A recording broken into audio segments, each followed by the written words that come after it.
ल आजको टपिक भनेको लाइकेन्स है। यो चाहिँ छोटो पनि छ, सजिलो पनि छ अनि इम्पोर्टेन्ट पनि छ है लाइकेन्स। अब यो हामीले लाइकेन्स, भाइरस, अल्गी, ब्याक्टेरियाहरू यस्तो पढ्दाखेरि चाहिँ यो टर्म कसले दिएको हो, कहाँबाट आएको हो, अनि यसको फादर के हो, स्टडीलाई के भन्छ भनेर जान एकदम इम्पोर्टेन्ट हुन्छ है। र यो द टर्म लाइकेन्स चाहिँ थियोफ्ल्याटस दिएको है। थियोफ्ल्याटस भनेको नाम हाम्रो पहिल्यै के अरे फादर अफ बोटनीमा पनि आउँछ है। त्यो फादर अफ बोटनी र लाइकेन्सको नाम दिने एउटै हो, थियोफ्ल्याटस हो। अनि स्टडी अफ लाइकेनलाई चाहिँ अब लाइकेनै आइहाल्यो, लाइकेनोलोजी भन्छ। र लाइकेन चाहिँ symbiotic association of algae and fungi हो। सिम्बायोटिक एसोसिएसन भनेको दुइटैलाई फाइदा हुने कि म्युचुअल बेनिफिट हुनेलाई हामीले के भन्छौँ, सिम्बायोटिक एसोसिएसन भन्छौँ होइन हो। त्यो सिम्बायोटिक एसोसिएसन अफ अल्गी र फङ्गीले बनेको चाहिँ के हो, लाइकेन्स हो है। र यिनीहरूको कामको आधारमा यिनीहरूलाई चाहिँ दुईवटा नेम दिएको छ, निक नेम जस्तो है। कस्तो हुन्छ भने अल्गीले चाहिँ फोटोसिन्थेसिस गरेर फुड प्रिपेयर गर्छ भने चाहिँ फङ्गीले चाहिँ अब त्यो जहाँ बसेछ नि त्यहाँ चाहिँ सेटलमेन्ट मिलाउने जस्तो गर्छ होइन। त्यही भएर चाहिँ हामीले अल्गीलाई स्लेभ अनि त्यसपछि फङ्गीलाई मास्टर भन्छौँ। अनि त्यसपछि लाइकेन्सको अल्गर कम्पोनेन्टलाई हामीले फाइकोभियन्ट भन्छौँ र फङ्गल कम्पोनेन्टलाई चाहिँ माइकोभियन्ट भन्छौँ। यो चाहिँ एकदम कन्फ्युजिङ हुन्छ कि कुनलाई अल्गीलाई भन्ने हो कि फङ्गीलाई भन्ने हो, माइकोभियन फाइकोभियन भनेर। यसरी सम्झिनलाई चाहिँ एफ यसको एम भनेर सम्झिने है। एफ आउने बित्तिकै एम आउने भयो भनेपछि फङ्गल भनेको माइकोभियन्ट भयो, रको भनेको अल्गल भनेको फाइकोभियन्ट भयो।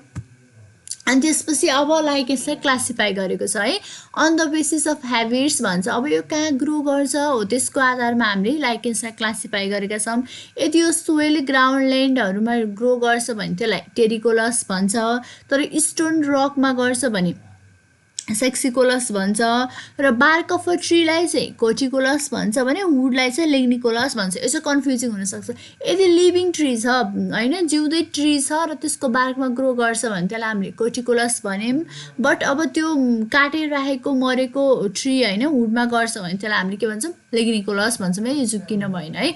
यसमा चाहिँ बिसी भनेर सम्झिने, बार्क अफ अ ट्री भयो भने कोटिकोलस भयो अनि वुड भयो भने लिग्निकोलस भयो। अनि अर्को भनेको on the basis of fruiting body. यसले निकालेको फ्रुट्सको सेप कस्तो हुन्छ त्यसको आधारमा फेरि दुईवटा क्लास छ है। गाइनोकार्पी भन्छ। गाइनोकार्पी भनेको एपोथेसियम भयो, त्यसको फ्रुटिङ बडी चाहिँ एपोथेसियम। एपोथेसियम भनेको कप सेपको हुन्छ, ए कप भनेर सम्झिने, ए कप। त्यो भयो भने चाहिँ गाइनोकार्पी भयो।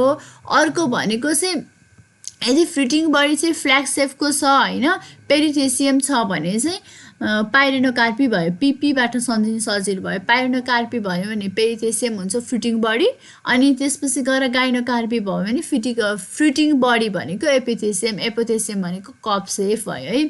अनि अर्को एकदम इम्पोर्टेन्ट भनेको on the basis of structure of thallus र त्यसको एट्याचमेन्ट। यो चाहिँ एकदम इम्पोर्टेन्ट छ। यसको चाहिँ तिनवटा क्लास छ है, क्रुस्टोज भन्छ, फोलियोज भन्छ र फ्रुक्टिकोज भन्छ। यसको एक्जाम्पल सम्झिनु एकदम इम्पोर्टेन्ट छ। क्रुस्टोज भनेको कस्तो भन्दाखेरि पुरै त्यो बडी हुन्छ नि थ्यालस नै गएर त्यो जेमा उम्रेको जस्तो त्यो वुडमा उम्रियो भने ट्याप्प गरेर टाँसिदिने कि, त्यसै टाँसियो भने चाहिँ के भन्छ, क्रुस्टोज भन्छ।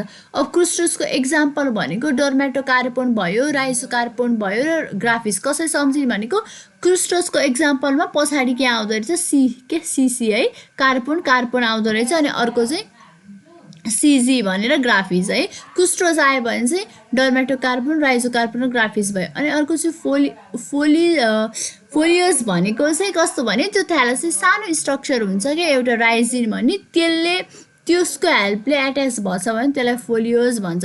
यसमा चाहिँ पी पर्छ, 3 पी फर भनेर सम्झिने हो यसको एक्जाम्पल सम्झिँदा चाहिँ है।